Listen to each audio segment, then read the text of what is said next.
On April 15th, 1983, I had a vision. And I had a vision of all the times in my life. You know, I've been in over 25 car wrecks and motorcycle wrecks in my life.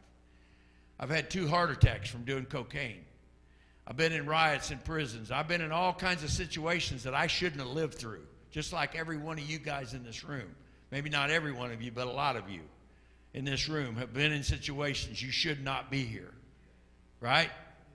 I mean, I ask guys sometimes, how many of you glad you're in prison? I see guys go up like this because you know what? They go, if I was on the streets, I'd be dead.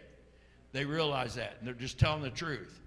And we've all been in situations. So I had a vision that night of all the things I'd been through where I thought I was lucky, or one time I flipped a van 6 times end over end and then rolled it down a hill like 5, 6 times. I don't know how many times it went over, but 6 over end, the highway workers said.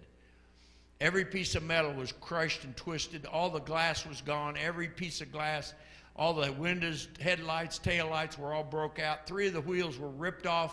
The lug nuts were still on, but the wheels and tires were gone. And this thing looked like it got hit by a train.